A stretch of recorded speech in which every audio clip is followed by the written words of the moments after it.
Welcome to Let's Talk Business Extra, and with me today on Skype is Chris Wilkinson, and he's from the HR department. Chris, I want to talk to you about flexible working, and there's been some changes, I understand, in the UK to this. Can you tell me a little bit more? Yeah, it used to be that you had to have caring responsibilities either for an adult or for young children. But in about June, they changed the rules on that, and now any employee who's worked for their employer for more than 26 weeks, half a year, can request flexible working. That seems a very short time to be in with a company, and almost like you've earned some holiday, and then you can ask for flexible working. It's incredible. What does this mean to employers?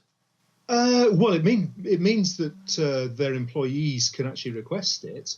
It doesn't mean that they actually have to grant it. But if you're not going to grant it, then you have to have a sound business reason as to why you're not. And what can you ask for as an employee? Basically, it's around the hours that they work, the times that they actually work, and where they actually work, in fact.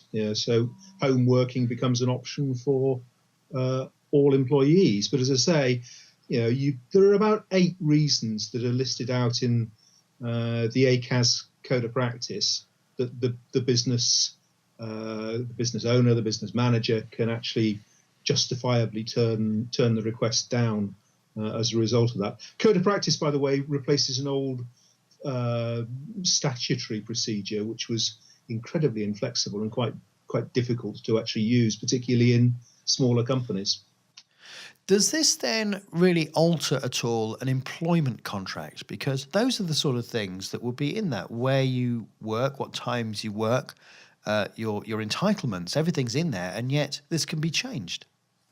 If the individual actually requested it and the employer wanted to grant it, then yes, they would need to do an amendment to the contract. You don't have to write a complete new contract. You just do an amendment for whatever it is that the flexible working request is about.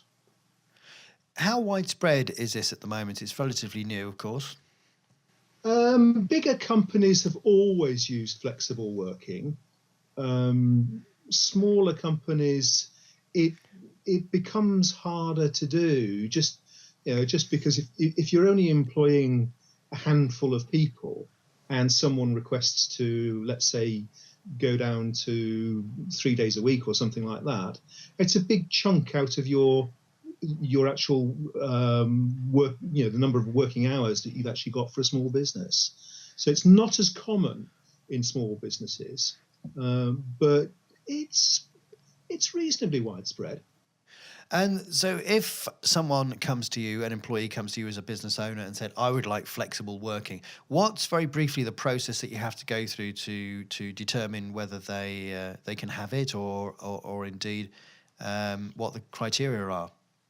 Well, the first thing is a requirement on the employee. They actually have to put the request in writing to you, and the law stipulates certain things that they have to put down within that letter.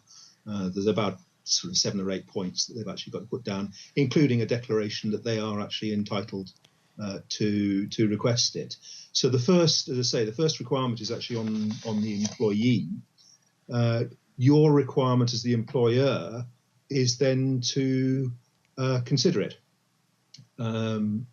You have to give a decision within 3 months of the request being given to you in writing. So you've got a reasonable period to actually consider. If you accept it in full, there's no need for any meetings. If you only accept it in part or don't accept it at all, then not only do you have to have a meeting with the individual, but it's a bit like the disciplinary procedure that's been around for ages. They have the right to be accompanied, and they have the right to appeal your decision. And what sort of boundaries are there to this? Can you ask for, as an employee, to work 1 day a week, to come in on only Wednesdays afternoons or something like that? You could ask for whatever you like within the bounds of flexible working. So, that goes back to how many hours you work, the times in the days that you actually work, and where you actually work. You could ask for anything you want, but the employer doesn't have to grant it. And obviously, the harder you make it for the employer to accept what you're requesting, the less likely it is that they will actually grant the request. So be modest is probably the order of the day. Yeah, particularly in smaller companies. Funnily enough, I was actually just asked about this in one of my clients today, and for them, the good news is that their business is really picking up, and we had a chat about it, and I just said, well, could you actually turn out the amount of your product that you need to turn out to meet all these contracts if you grant this flexible working request, which was for reduced hours? And the short answer was, well, no, we couldn't. We'd have to recruit to replace, and it takes, because they're quite a specialist sort of niche company, it would take them quite a time to train the individual up. And I said, well, on that basis, you're perfectly within your rights to turn the request down. Chris, have you seen where one person comes in and asks for a request for flexible working, and then many people sort of follow, having seen the success of that first person? I've in previous incarnations in large corporates, I wouldn't like to say it was cause and effect, but I've certainly seen multiple requests for flexible working all coming in at, roughly speaking, the same sort of time. Whether that was because one person actually got it granted and then everyone else tried to jump on the bandwagon, or whether it was just coincidence that lots of people required or wanted to ask for flexible working all at the same time, I never probed too much, to be quite honest. The issues in those days, that was before these changes, the issues in those days was just making sure that you didn't fall foul of that was going way back to the Disability Discrimination Act, but what would now be the Equality Act, because they're separate.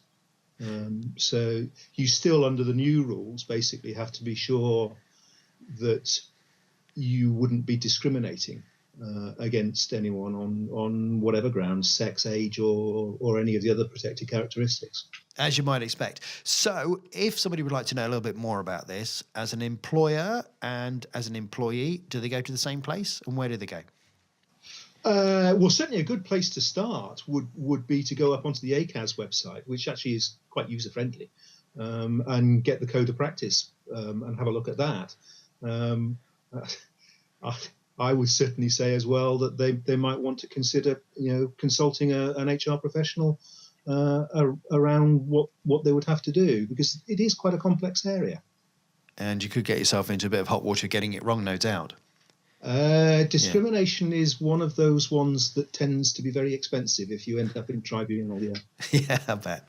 Chris, it's great talking to you. Thank you very much for joining us on Skype, and hopefully we'll catch up soon. And we'll put the web address that you mentioned there up on our website, letstalkbusinessonline.com.